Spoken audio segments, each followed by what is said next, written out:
What had changed in the Constitution between the veto issued by its chief author, James Madison, on the ground that it didn't provide power for Congress to build roads, canals, and bridges, and President Eisenhower, not a notable constitutional scholar, signing into law the bill that created the National Network of Roads, Canals, and Bridges? Well, my argument is what changed is that we had the attitude of people who were in political office in Washington and the attitude of people who were teaching in elite law schools toward constitutions change.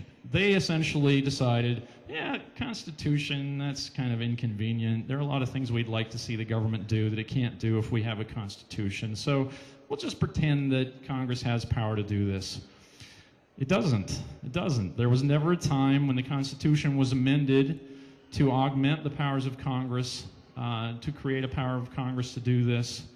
And there never was a time when people were asked, well, would you like to amend the Constitution to do this? So we've come to a point in which, as I said, both parties in all three branches take for granted that the government in Washington can behave this way. And again, you might think, well, it's a free country. We get to vote for people who are going to be in the Congress. It's not as if we had no say in making these policies. But the distinction here is between a situation in which people in Wisconsin decide how much they want to pay for roads in Wisconsin and where those roads ought to be, and whether they're going to be luxurious roads or relatively thrifty expenditures on one hand, and a situation in which you have a couple representatives in the Senate, but really it's 100 people in there, and they're deciding how to spend your money on roads in, I don't know, Alaska. Maybe have them go nowhere, because if you're a senator from Alaska as the chairman of the Appropriations Committee, it might be good to take money from people in Wisconsin and spend it on nothing in Alaska. After all, Alaskans get the money. Good for them. So the beauty of the decentralized model that the people who made our Constitution, the beauty of that model is that it keeps government accountable. Government that's accountable is both thriftier and more responsive to your local needs. It's also government that is less prone to do things that you just absolutely oppose. Now, I mentioned the Supreme Court earlier, but I haven't given you an illustration of the way that their attitude on these questions has changed. In the 1950s, there was one case about which they had internal debate on the Supreme Court, and the majority seemed to be going one way, and one of the justices said, well, I like the policy outcome you other guys have in mind here, but I've looked at all the traditional materials of legal reasoning, and I cannot find anything that would legitimate my reaching the same conclusion as you. He says, now I'm going to vote with you, but I think we should just announce to the people, okay, here's what we're doing. We're going to create new law for a new day. The Supreme Court is going to create new law for a new day, said this justice. We should make that clear. We shouldn't say the Constitution requires this. In other words, we should just say, we're the wisest legislators you have, and we've decided this is a good policy for you. So this is what you get. You can't do anything about it because we're the Supreme Court. We can order you to do this. And the other justices said, oh, no, we can't say that. We have to make some kind of an argument that seems to give it the cover of those names like Madison and Washington and Franklin and those guys who were involved in writing the Constitution. And so while the one, I would call him the honest justice, wanted to come out and make this frank statement that the court was getting into the legislating business in this case, the majority decided, no, we can't be that frank about it. We have to continue to have this pretense that really people who came before us on the court have always misunderstood the Constitution, and only we have finally come to see what it quote-unquote really means, right? That's what it really means. And that's why we've become used to the idea that if there's any significant question of American social policy, ultimately it'll be decided where?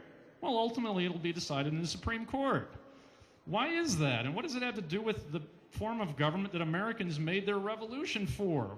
Again, the American Revolution stood for the idea of decentralized government and decision-making through elections.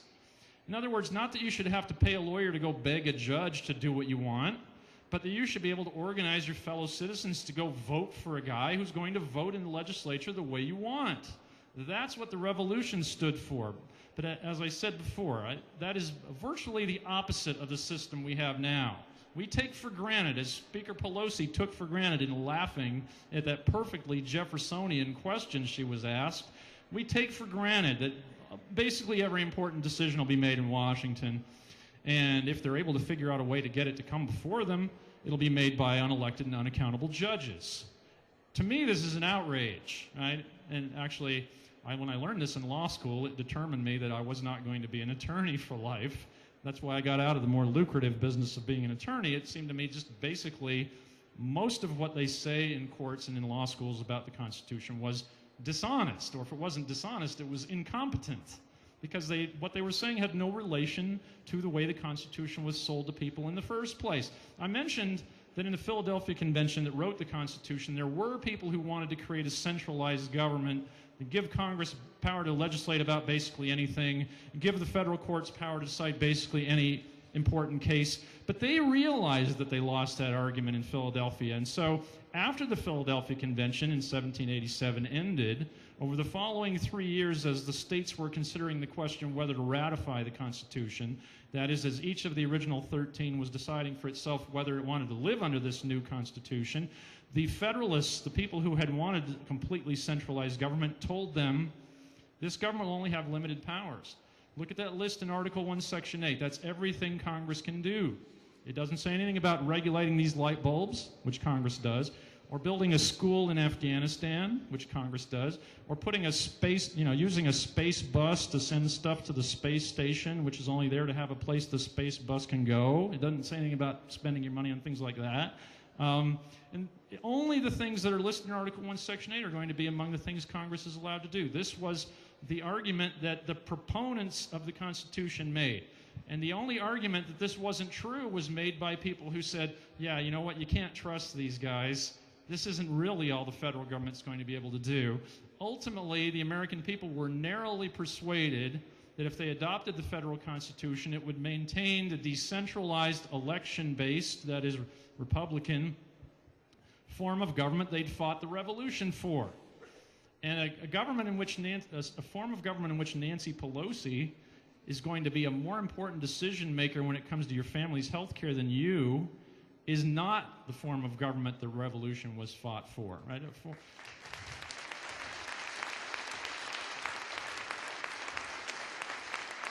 Might also say that a form of government in which John Yu's argument that, well, maybe the statute says the president can't torture people, but if he thinks he needs to, he can, that's also not the form of government that the revolution was fought for.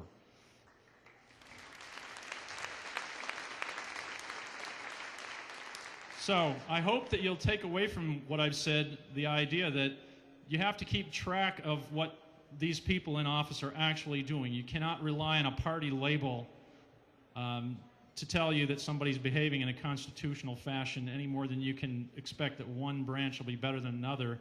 And ultimately, virtually all the power in the federal system was supposed to be retained by the states, as the 10th Amendment later made explicit. Thank you.